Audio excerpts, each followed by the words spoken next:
All right, well, it's 12:02, so let's get started. Sounds like everybody can see my screen. We're going to have people joining. I'm just going to say a few words of introduction and then turn it over to Cindy. So first of all, welcome everyone to the Maine Climate Table's first webinar of 2020. My name's John Hagan. I'm chair of the Maine Climate Table. I've just taken over for Kathy Lee, who was, she's on the call, and Kathy not only founded the Maine Climate Table with others, but spearheaded it as chair for since 2013. And it was really formed as a way to, how to say it, how to keep keep some climate action moving in Maine during a period where, so let's just call it a dry period. Now we got a lot of things going on in Maine on climate change, and that's wonderful. But just a little bit about the Maine Climate Table. Our premise is that we're going to need everybody. To everybody working on the challenge of climate change. It's an all hands on deck issue. We're going to have to cross cultural and political and economic boundaries and respect each other. Democrats will never solve this problem alone, and it's bigger than any political party. So among other things, the Maine Climate Table looks for ways to bring people into the conversation in non-threatening ways. We've got three major activities coming up in 2020. One is the webinar series that you're participating in today. Second is continuing our climate communications workshops that are led by Tyler Kidder with the Onion Foundation. And it's a workshop that helps you learn how to talk to people who may disagree with you on climate change and yet still have a productive conversation. So you can imagine, if we're interested at the Maine Climate Table on expanding the conversation, learning how to talk to people who might see the world differently is an important part of that. And finally, we're hosting a big climate summit on September 17th in this year, and we hope you'll all come. We'll keep you informed, and our idea there is to really give the business community in Maine an opportunity to showcase what it's doing to address climate change. We can't solve the problem without the business community, so we want to hear what they're up to. So it looks like lots of people are joining. I'm just going to keep going here. Just some housekeeping rules. It's probably best to keep yourself on mute unless you have a question or comment. That'll keep any distracting background noise out of Cindy's presentation and the discussion that ensues. One of the great features of Zoom is that I can see who's talking and make them stop. So if I see or hear distracting noise, I might put you on mute. So remember, if you got something to say, look at your mute, figure out how to, hopefully you know how to unmute yourself, and you can unmute yourself. I'm also, I think I hit the record button. I'm also recording this for people who wanted to be here today, but had other conflicts and couldn't be here today. So I am recording. Don't say anything that you regret if you can help it. And again, I think if you could, if we're doing okay, you can leave your video on, but if we start to get hiccups in the bandwidth, it might be good to turn off your video. Cindy will be sharing her screen most of the time, but I can see some of the folks like me who have their video running on the side. I'm going to turn that off in a minute. So now on to Cindy. Cindy, first, thanks to you for doing this today, especially since you're on sabbatical and you're busy doing things that you want to do, not other people want you to do. But Cindy, I want to do this. It's great fun. Thanks for having me. Thank you. Cindy's an associate professor of anthropology and climate change at the University of Maine. She has a joint appointment with the Mitchell Center for Sustainability and the Department of Anthropology, and she's a cooperating faculty member with the Climate Change Institute, so she does seem awfully busy. Her specialty is economic and environmental anthropology and political ecology, which pretty much means climate change has to be at the top of her to-do list every day. And if I could go back to school, I'd be Cindy, because I love the things that she's doing. I've looked at her bio online, lots of really interesting publications. So you should look her up if you want to know more about Cindy. So with that, I'm going to stop sharing my screen, and got lots of people online. And Cindy, you can either start with just your video, or I'm going to stop my video, or you can go straight to your slide deck, whichever you prefer. But the floor is yours, or whatever you call it on Zoom. And Cindy's on mute, so I'm going to unmute Cindy. Sorry about that, everybody. Let me try that again. Yeah, that's All good. right. I am going to try to share my screen. Just 1 second. Mm-hmm.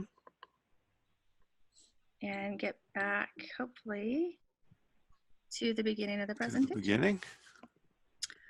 All right, well, as I'm moving back, thanks to everybody for joining, and thanks to John and Kathy for the invitation. I am looking forward to doing this. It's always a nice opportunity to have a reason to reflect upon my experiences at the COP. So today, yes, I've titled this One Perspective from COP25. Of course, there are lots of them. So just let it be known that mine is unique. I thought I'd just preface with my discussion with the idea that when you go to a COP, there is so much going on at any one point in time that you really can't see even a small portion of it. And so most of us who go regularly follow specific threads. And because a lot of my work in the past has been focused on the materials economy, consumer culture, I'm really interested in following in the COPs to what degree the materials economy, or the emissions that are embedded in the things that we buy and sell and throw away, to what degree did those factor into the discussion. So I've got 2 active research projects that I was working on while at the COP. One is a National Science Foundation project on the circular economy.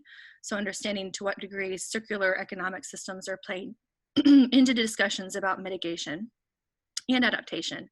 And then another one with the Senator George J. Mitchell Center for Sustainability Solutions here on campus, that has to do with sustainable materials management, again, with thinking about how we can reduce emissions through more sustainable management of our materials, preventing waste and such. Okay, so here's a quick overview of the presentation. I'm just going to do a really quick overview of what the UNFCCC and the COP are, and then open it up for a few questions. And then I want to try to quickly get through what are some of the major movements in the framework over time, because I think it really gives us a good way to understand what's happening this year and why things have become so contentious. A lot of that builds on a very long history. We'll talk a little bit about what's happened since Paris, and I'll give you guys a couple of minutes for questions, and then try to move into what happened this year. And then finally, what does it all mean for Maine? And I'm hopeful that maybe that last portion of the discussion could be more of a discussion. I have some ideas, but I suspect you all have some great ideas too. So hopefully we'll get there. Okay, so John, can you just give me a quick auditory check-in that I'm being heard okay? Crystal clear for me. Okay, great. Okay, so the UN FCCC, it stands for the United Nations Framework Convention on Climate Change. I'm going to try to go through this fast, so excuse me. Basically, this was an agreement that came open for signatures at the Rio Earth Summit in 1992, with the objective of stabilizing greenhouse gas concentrations in the atmosphere. A key part of that convention was this idea of historic responsibility and common but differentiated responsibility, which is basically this idea that the developed countries should act first because they have more historical responsibility. They also have more capacity to act. And then the developing countries would come later. One key thing to know about the UNFCCC is that there are now 197 countries to the party, or parties to the agreement, and they are governed by consensus, which means that the UNFCCC does move very slowly, and it is possible that even a small number of parties can really throw a monkey wrench into the process. The Conference of Parties, such as the one I attended in Madrid, which was the 25th Conference of Parties, has a lot of things going on. So here is a picture of an Article 6 negotiation where the negotiators representing the country parties are literally haggling over where a comma should go. Some of the negotiations do go like this. Other things that we see are these big plenaries where nations come and read statements that are often kind of an exercise in public shaming or the assertion of moral values. We also see a wide range of what we would call side events. Some of these are hosted by the national pavilions themselves. The US this year, as well as last year, partnered with the World Wildlife Foundation to do the Climate Action Center, and they hosted a variety of events from all sorts of different civil society, governmental, local government actors. And then there are also roundtables, expert panels. In some ways, it feels like an academic conference. And then in the lower right here, I also included a picture from last year. We had a booth. So there are exhibits, side events and exhibits. Last year, we highlighted our work with the Climate Reanalyzer at Maine. And then there's also great spectacle. So there are free wine receptions and free food and all sorts of ways that countries and nonprofits use to kind of promote what they're doing on climate change. So it's a busy space, lots going on at any point in time. And again, it's tough to follow it all. So I want to just preface all of this with, letting you all know that I attended a very small part of it. So my perspective is unique. So I'm going to stop for a second and see if anybody has any questions at this point. Feel free to jump in. Hi, this is Kathy. I think it might be useful, Cindy, if you could you made a reference to Article 6 negotiations, if you could just explain what that is, because that was one of the primary sources of contention this year. Absolutely, yes. If you don't mind, bear with me, and I think I've got a pretty good overview in the upcoming slides. Sorry, I shouldn't have used the jargon before I got there. That's okay, thanks. Cindy, okay. yeah, just John, you said earlier, and I know you were just guessing, but a guess is fine. You thought maybe 20,000 people attended the COP? In the many thousands anyway. Yes, I apologize, I didn't go back and look. There are several organizations that publish who attends and who are observers, who's, what part of what constituency. I'm happy to share that with the group afterward, but I don't know. I would be guessing at this point. I think I saw some coverage that was 27,000 people, but I can't verify that. Well, since I've never been to a COP, and I know Kathy, you've been too, is there some plenary session where everybody kind of comes together, or is it's just too big to even, I mean, you'd need a stadium of some sort to do that. Yeah, most of the plenary halls, oftentimes they're ticketed because they can't handle so many people. So sometimes you have to arrive at your constituency meetings very early if you're an observer to get tickets. Of course, they're open to parties, but yeah, it's tough to squeeze everybody in. That's for sure. Okay, thank you. Sure. Okay. All right. So I'll go back to my screen then. Excuse me, this is Cy. Yep. Hi, Cy. I have a question about organization at the University of Maine. This is very local, not in Madrid. So, for instance, Paul Majewski is our neighbor here. How do you interact with Paul's efforts at the university around climate change? I am a faculty member in the Climate Change Institute. So I'm one of the, there are a wide variety of us. As you know, we're an interdisciplinary group. So we have some folks that are working on the biophysical sciences. I am a member of the social science team. So my work is primarily focused on policy. But yeah, I mean, our work is thoroughly integrated. We see ourselves as an interdisciplinary group, trying to work together toward both good science and good solutions. Maybe say a little, who Paul is, for those who don't know. Sure. Paul Majewski is the director of the Climate Change Institute. He has a really deep and distinguished history of doing ice core climate science, so looking at historical reconstructions of the atmosphere based on ice cores. He's also just an incredible explorer, I think you could say. Right. I think he's in the Falklands at the moment. Yes. So sort of as a suggestion going forward, when you sort of introduce yourself and what you do, if you can give folks a sense of how it kind of fits together within the university system, so we can sort of connect the dots a little bit. Thank you. Very helpful. Sure. Thanks, Sai. Okay. So thinking about the UNFCCC through time, let me just try to give you a very brief overview, because there are some pieces of the shift that's happened over time that really have major implications for why things continue to be contentious. So I mentioned earlier common but differentiated responsibilities and respective capacities, which was one of the foundational articles of the framework itself. We started this way based on the idea that developed countries had to act first. As many of you know, greenhouse gases stay in the atmosphere, some of them for a very long time. They have what's called a very long residence time. So a lot of our current atmospheric chemistry has to do with past emissions associated with industrialization.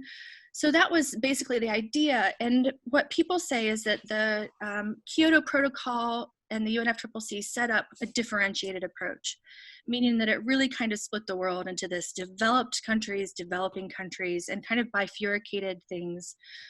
Some opponents would say in a very unnatural way, that set up the agreement to be contentious. So the first Kyoto commitment period was based on that differentiated system.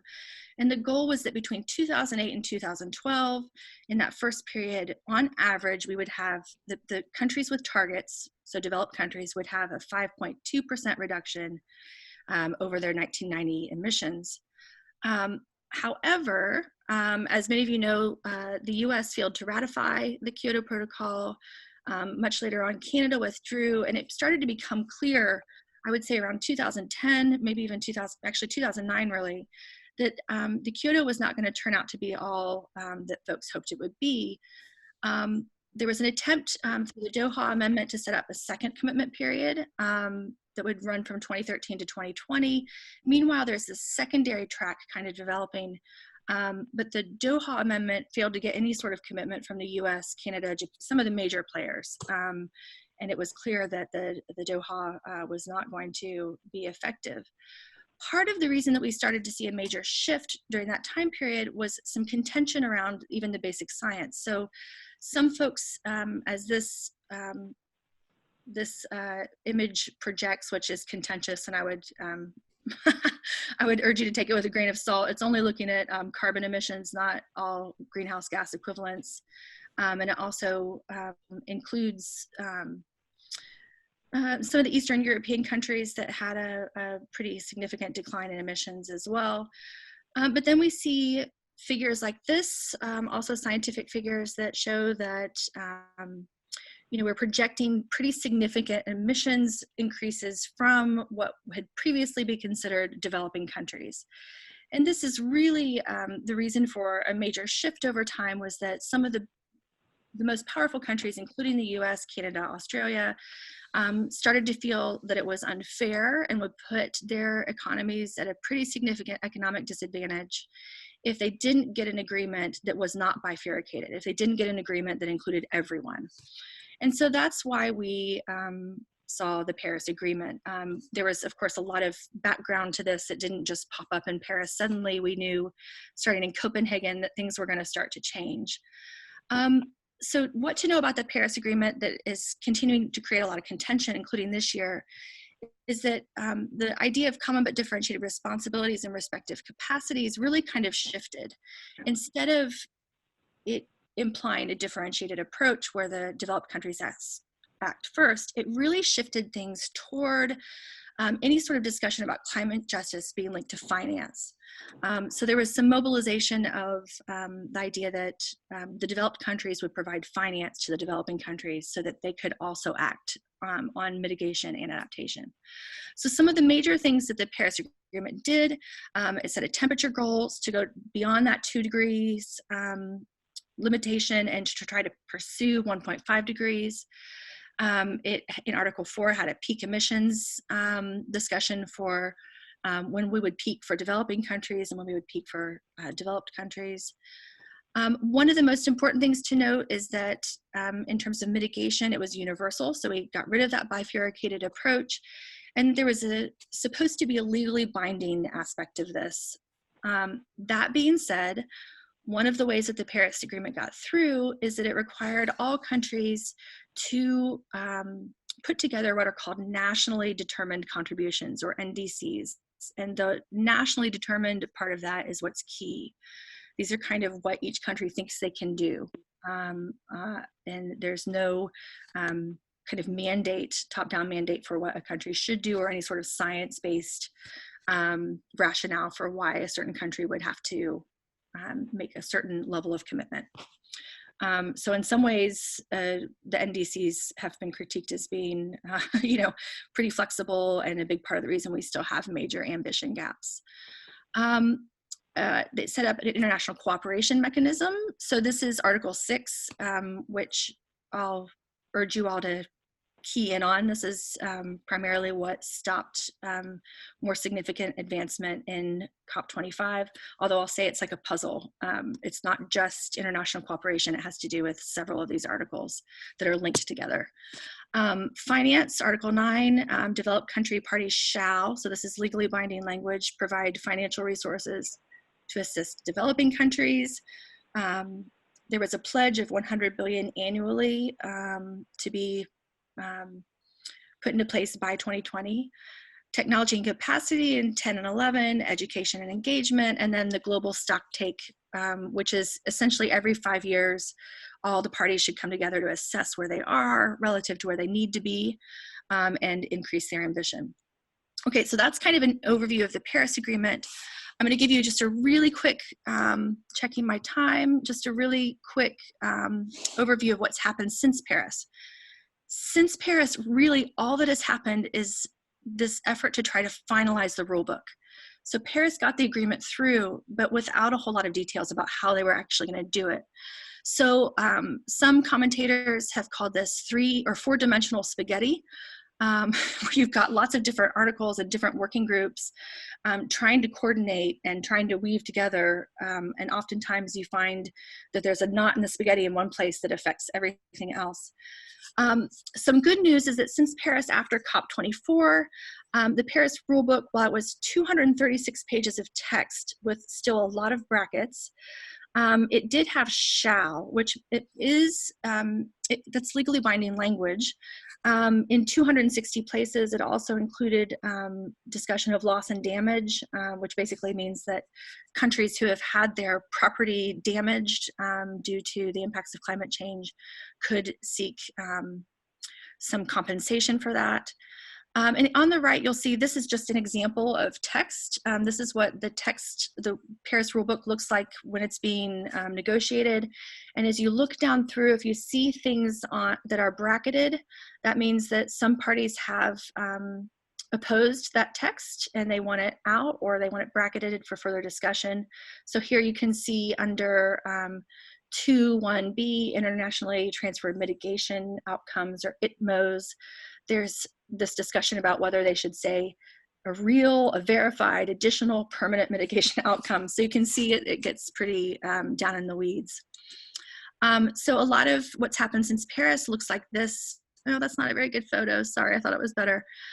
This is in one of the negotiating rooms where folks can no longer use the formal process, and they literally have to get up into what are called these huddles and try to work it out. This was in Bonn, and this huddle was actually solved in a bathroom later on between two parties that came to an agreement. This is, you can see in COP24, before COP24 in October over here, we had a lot of disagreement. This indicates bracketed text. And you can see once COP24 begins, we get fewer and fewer brackets until we come down to the end. We did kick the can on Article 6, but I want to just draw your attention to these blue bars, which are linked to the market mechanisms, these international cooperation carbon markets. So this Katowice was not considered a huge success, but as you can see here, the president of the COP was rather happy in the end that they were able to walk away with most elements of the rule book finalized. The points of contention that moved forward from last year were the pre-2020 ambition and Article 6. So I'm going to actually stop there and see if folks have any other questions before I move forward. I know I'm going really fast, but I'm getting ready to move into what happened at COP25. So anybody have questions before we move on? This is Cy. I do have one question. You said this functions on consensus. I've been to enough meetings where there were 14 different definitions or levels of consensus. Can you help us understand what consensus is defined as within this? Yeah, so if you think back to that text side that I showed you of some of the Article 6 negotiations, essentially what they're trying to do is to get to a clean text that doesn't have brackets in it. And so what typically happens is in the beginning, there'll be a lot of bracketed text. They will have what are called, well, I'm not going to get into the language, but they'll have these kind of plenaries for the working group where they'll come together and discuss what's still bracketed.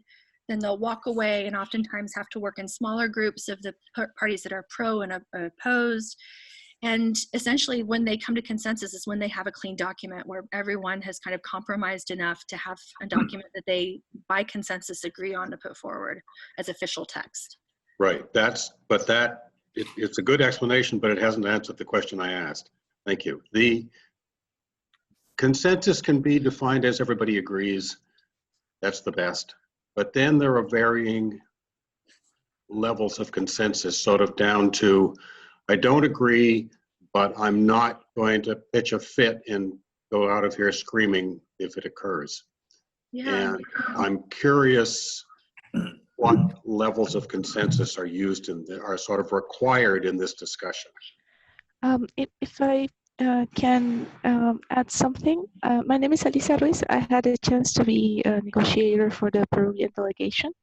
Wow. And basically the consensus is when you have a text, as already mentioned, in a plenary with all the chiefs of delegations, and the person in charge of the assembly, which is usually the president of the COP, asks if there's any objection.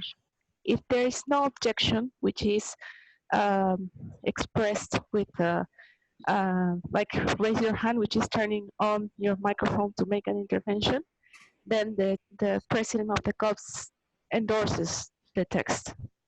Okay, so this is a very, very high level of consensus that you guys are working on, which is good to know.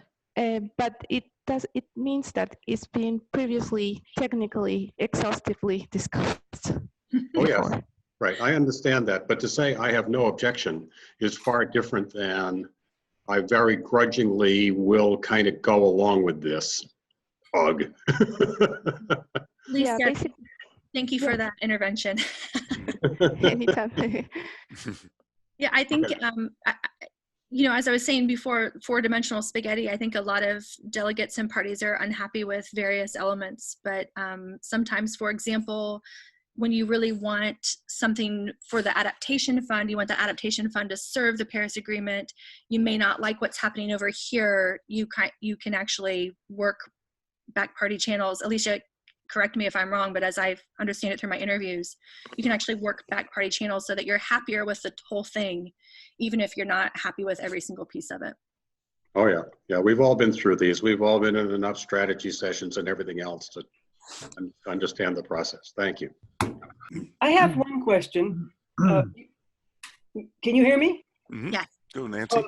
My understanding from a couple of climate COP sessions back that Al Gore reached an important agreement with India participating and going positive on agreeing to limits of reducing carbon by persuading a large solar producer in the United States to give the technology free to India.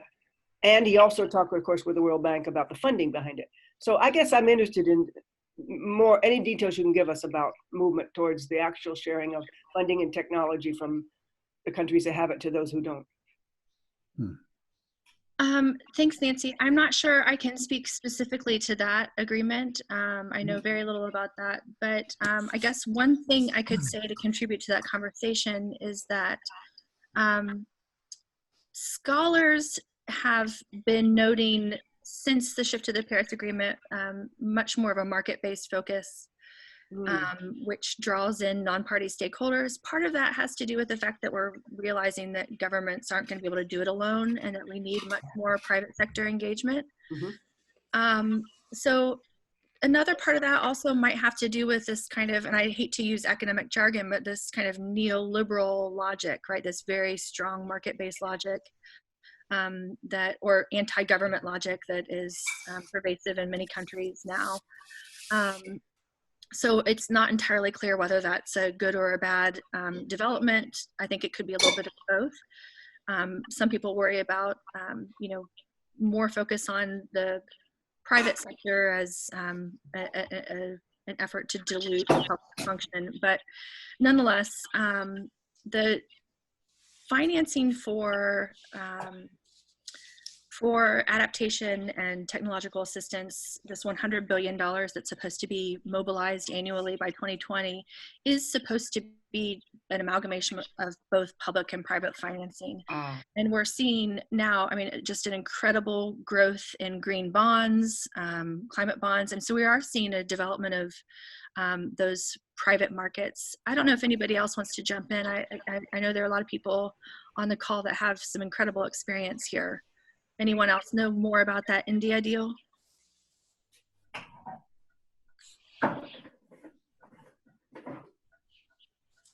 No, well, thank you for the question, Nancy. I'll look into it. I don't know a whole lot about it, I'm sorry to say. Okay, I think I'll go back to the presentation to talk about kind of what's happened in the lead up to COP25 this year. So just remember that we already knew that there were going to be some problems around Article 6. That was a contentious issue already. There were also going to be some problems with ambition. So going into COP25, as many of you know, the emissions gap report comes out every year. And we also had last year the 1.5 degree report from the IPCC. So essentially the science is very clearly telling us we have a major gap between the nationally determined contributions that all the parties have submitted and what the science is telling us we need to do to either reach that 2 degree threshold or that 1.5 degree threshold. And I do realize this is a bit of a confusing graphic.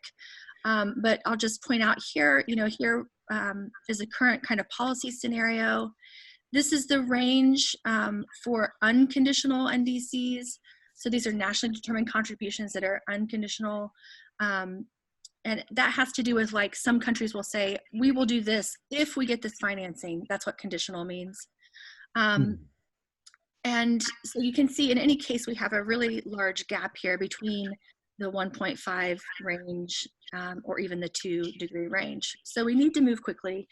A lot of this science was big in the press leading up to this COP25. We also had what many are calling, oh, sorry, I did that already, the Greta effect. So I'm sure you are all familiar with Greta at this point, who started her school strike for climate not too long before the last COP. She was at COP25. We had a huge protests in the streets of Madrid after the end of week 1. There were really conflicting numbers on this. A lot of people said around 500,000. The local police said something like 15,000, which everyone I talked to says there's absolutely no way, but I got in the next day, so I'm not sure. But we have this Greta effect where a lot of people are drawing on the science. There's this huge urgency for the need to act quickly, particularly as we understand the 1.5 degree report that shows that we have so little time to get that curve right to be able to do it. And so this Greta effect meets the Trump effect.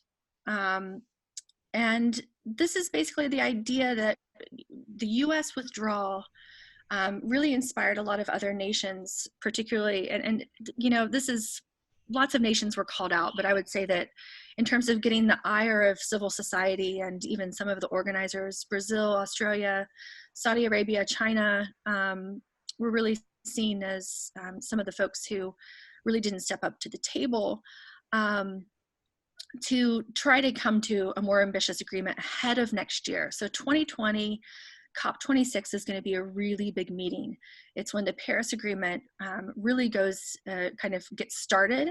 And it was in this period between when Paris was agreed and between 2020, when a lot of people were really concerned about ambition, right? So getting ambition up ahead of 2020, when we're going to revisit our NDCs and try to get a more ambitious agreement.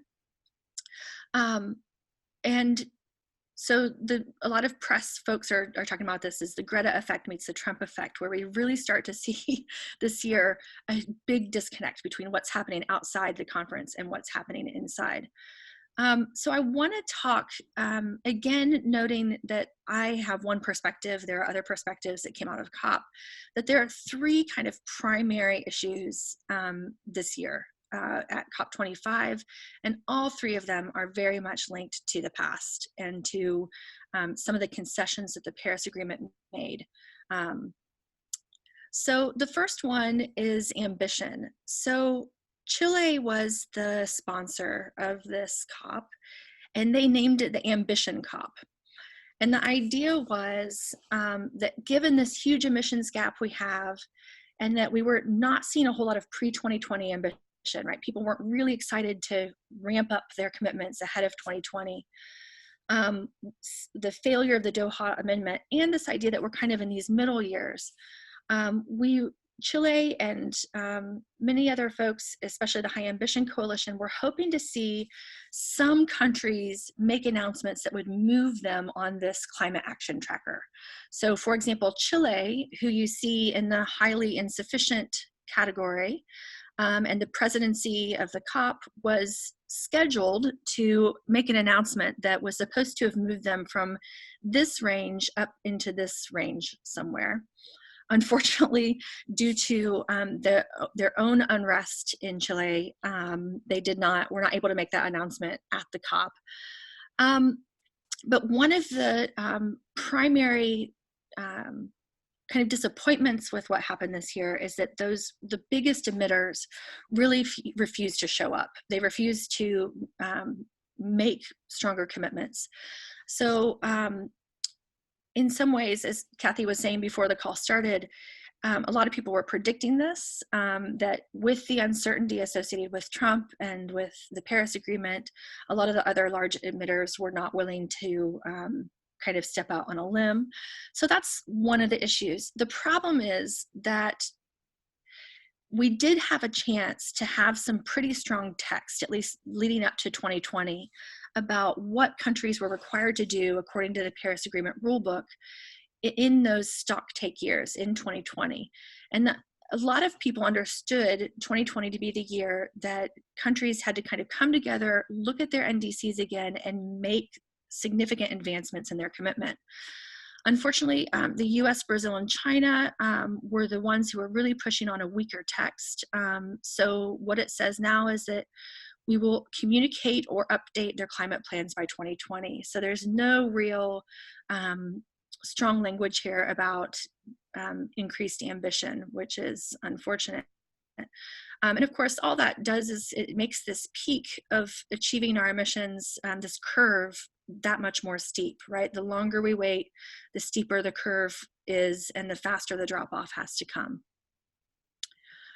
Okay, the second big issue, and Kathy, I'm going to invite you to jump in with this, with me on this at any point that you'd like. I know you follow Article 6.2. So Article 6 is what was kind of the kicker at the end of Katowice, and we knew from the intersessional meetings, they even had extra intersessional meetings, that it was going to continue to be a really contentious issue. Basically, Article 6 sets up what are called international cooperation mechanisms. The first, Article 6.2, sets up these bilateral cooperation through what are called internationally transferred mitigation outcomes. Article 6.4 is an international carbon market that can be used by the public or the private sector, very much like the Clean Development Mechanism was. I understand now they're going to call this new iteration the Sustainable Development Mechanism. And then Article 6.8, which is a non-market mechanism. So it's mechanisms that move through more traditional development aid or public finance routes. So I followed this one both before in the intersessionals and in the meeting itself. So here are some of the problems that arose. And, you know, it's funny, Alicia, I know you know this, there's a hesitancy against calling out certain parties, but I've done it here because I sat in these negotiations and I heard who, you know, was primarily opposing certain texts. So the first issue has to do with corresponding adjustments. This is the idea that if we, let's say Brazil is going to claim emissions reductions associated with their forests, that they can't claim those in their NDCs and sell them to someone else without corresponding adjustments, basically so that they deduct those emissions reductions from their ledger and someone else gets to claim them. And this is an attempt to just avoid double counting, right? To ensure that we are actually, you know, the emissions reductions go in the right place and that we don't get two countries claiming the same, essentially, emissions reductions. Brazil, as many of you know, was from Katowice and continued this year to be kind of the primary, I would say, monkey wrench there. How to ensure overall mitigation and global emissions. This is the idea that when in the market mechanism, in order to ensure that we're actually getting global emissions reductions and not just transferring things from one place to another, that we are actually getting real observable global emissions reductions. And the idea here is that proponents would like us to take some of those emissions reductions out of the equation. They've been made, but they are no longer in the system. And so it's all a little bit like a cap, I guess you could say. So there was discussion about whether that was just to be applied to 6.4 or if it would also apply to 6.2. Some countries wanted to be able to count their Kyoto carbon units in the Paris Agreement goals, which others said that would jeopardize the integrity of the agreement. There was also quite a bit of discussion around human rights language, whether or not trading mechanisms should specifically reference protections for human rights. And then finally, share of proceeds. And this is the idea that a certain percentage of the proceeds from the carbon markets would be used to fund mitigation and adaptation, particularly adaptation in the developing countries. So I'm going to go through a couple of those just really quickly. First, I wanted to show you, you've seen one of these charts before. This is the amount of bracketed text through time, and you see it here before Katowice, COP24. You've seen this text already. And then you see that in the intersessionals, the amount of the amount of bracketed text on carbon markets jumps back up, and we see it slowly decline, but we essentially have pretty much all of Article 6 text in brackets at the end. So some of the issues that I've already mentioned that came up, one was this discussion of human rights. So at the end of week 1, we got new text on Article 6 that had removed the human rights language, essentially, this text, respect, promote, and consider their respective obligations on human rights, which really sparked a lot of anger among the civil society groups, NGOs, and many parties to the talks. In fact, there were quite a few parties in the plenary that brought this up as one of their primary sources of opposition. But it did help to kind of spur protests. I'm sure some of these were already planned, but I'll share a couple of these videos with you. These are just from my own camera, so they're not great, but this was after a plenary in the Maine hall. A group of youth and indigenous activists occupied the stage. This was actually right after Greta spoke, and I would say, without being absolutely certain, that they were probably there for 15 minutes or so. And this is the very end when they finally were kicked off the stage. You can hear the announcer. Last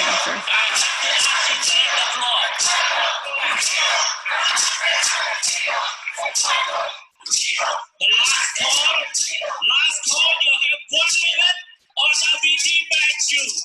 Last call.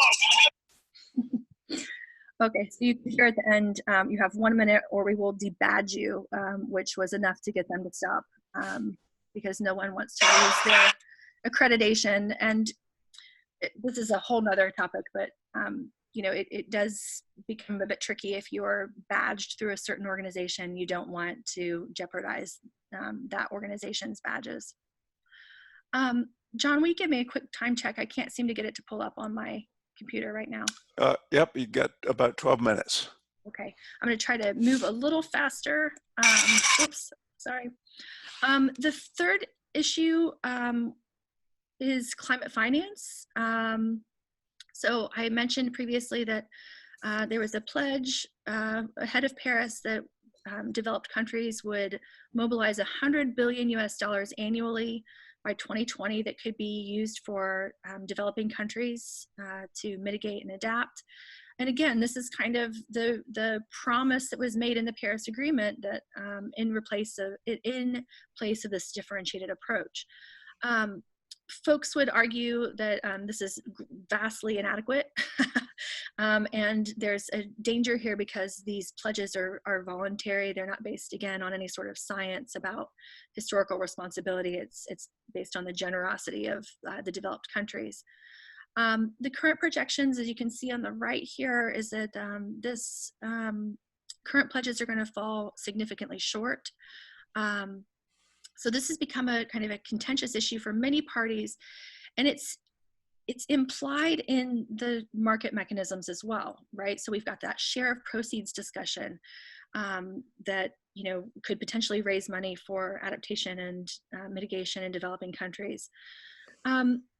We also saw during the meetings that the U.S., despite the fact that we are planned to pull out, was actively working to undermine discussions of loss and damage and the movement of finance for losses and damages. We see Brazil, China, and India, on behalf of many of the developing countries, refuse to commit to any sort of enhanced ambition. So this is, you know, drawing a line in that spaghetti between ambition, between finance, and between markets. So they refuse to enhance ambition until the rich countries deliver on their pledges for finance, which have been coming fairly slowly. So you can see that these three primary issues really are interconnected, and they are to some degree entrenched. And it'll be interesting to see what happens next year. As I said, next year is not one of those middle years. Next year is a really big year. And I think I did about 20 interviews with party delegate representatives at the last meeting, and I'm sad to say that about 5% of them think that if next year doesn't go well, it may be the end of the Paris Agreement. So we'll see what happens. But I did want to leave you not on a totally sad note. There was some good news to come out of COP25. And in the climate summit in New York the previous September, there are an increasing number of countries have set these net zero emissions targets.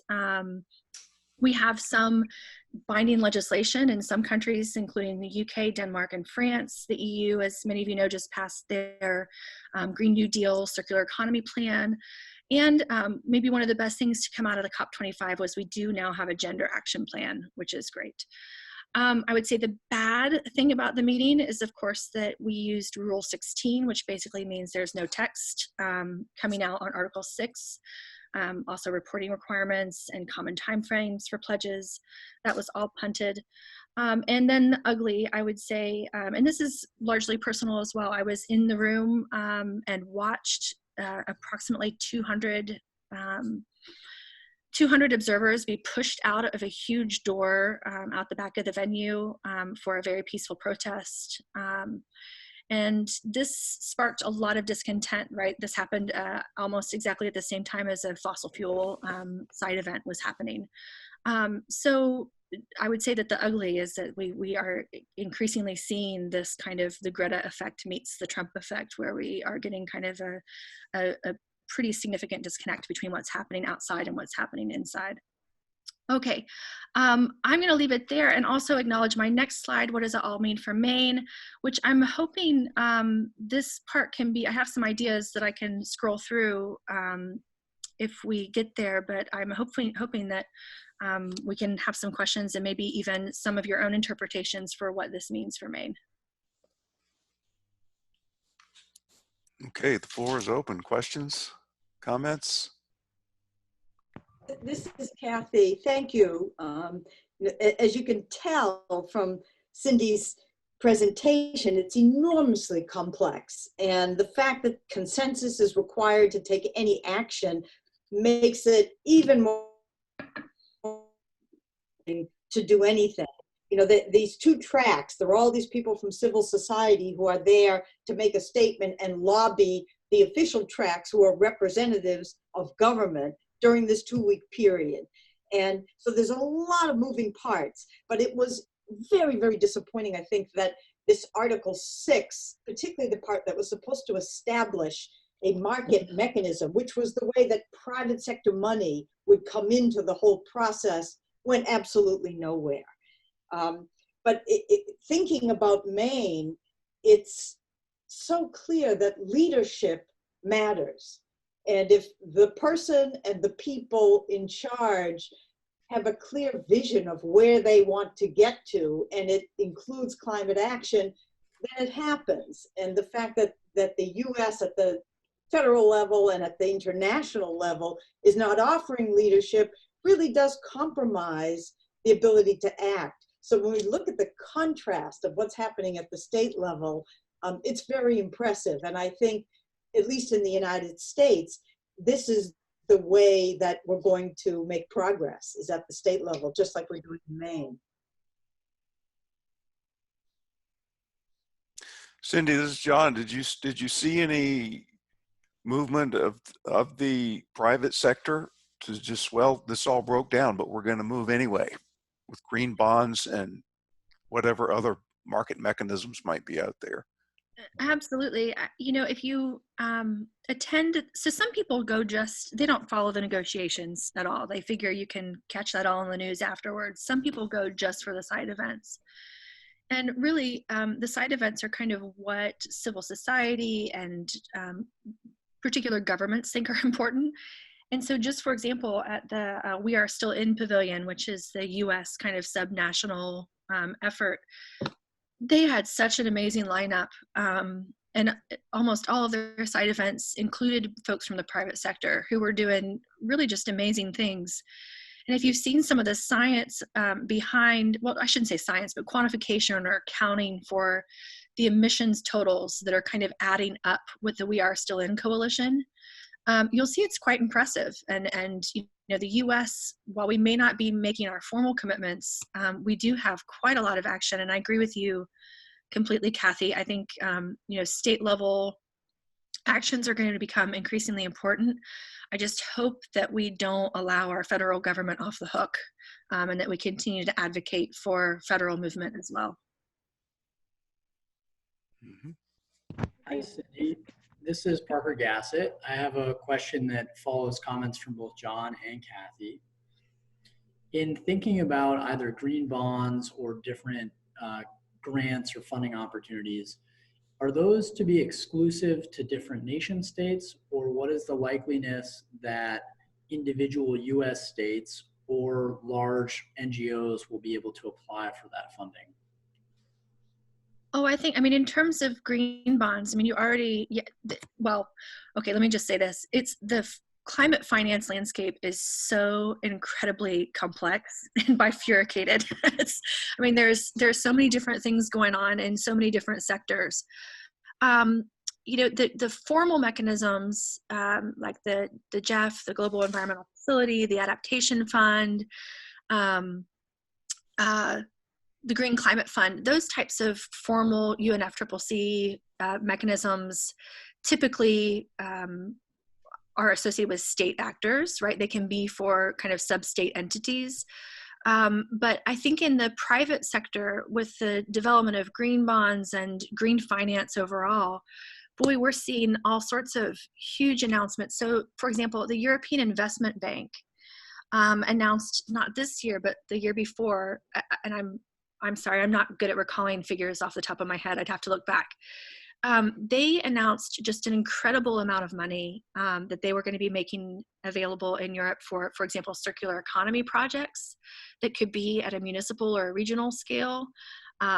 They also have grant programs that can be used by civil society and nonprofit sector folks. So I think, you know, we're seeing a pretty rapid development. It still feels a little bit like Wild West, but we're certainly seeing an awful lot of movement. Of course, we don't see quite that in the US yet, but in Europe, at least, we're seeing some pretty significant movement. And this movement to push green bonds has been going on in Europe for a decade, at least. I mean, it's much newer here in the US, but there's a lot of private sector activity, investment banks making decisions that they will only loan money to projects that develop along certain lines that take climate into account. I mean, it's quite a smorgasbord of activity. Absolutely. And some really progressive movement too. I mean, I think the European Investment Bank is no longer funding transition fuels. So that's, actually, I may not have that exactly right, but they've made some pretty surprising announcements about their willingness to fund fossil fuels. Yeah. Okay, it's I hate to stop this, but we're losing people while we're speaking, and I want to respect everybody's time today. So let me quick, in 60 seconds or less, wrap up some things. One, thank you all for being on this call today. The technology seemed to work. It seemed to work. So hooray for that. I was wondering, thanks, Cindy, so much for doing this today, taking your time. I know putting together a presentation takes hours of work, and we just all appreciate it so much. Do you think could you send me your PowerPoint deck, and I posted on the main table, because I had some chat messages come in that people would like that. So if you're agreeable, that would be great. Part of the Maine Climate Table's goal is to bring ideas from beyond the state of Maine to folks in Maine. And this was a great example of us getting to see beyond our state boundaries.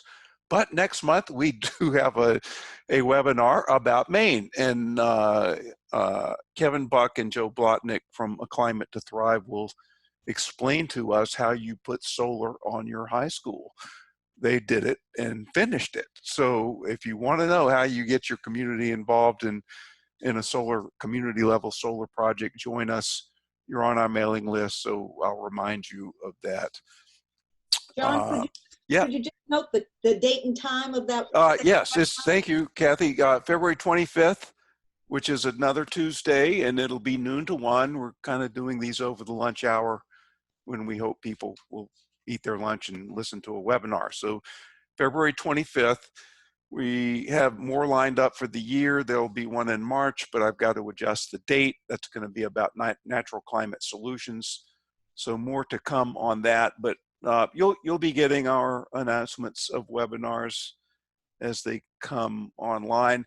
Please invite anybody else that is in your network. Just all you got to do is forward them the email. and let them know that we're doing this. The more people we have, the better. And I think that's it. I did record it, so I'll post the recording as well. And just thank everyone again, and especially Cindy and Alicia for jumping in. And so signing off for now. Thank you all. Thank you guys. All right. Have a good day. Bye-bye.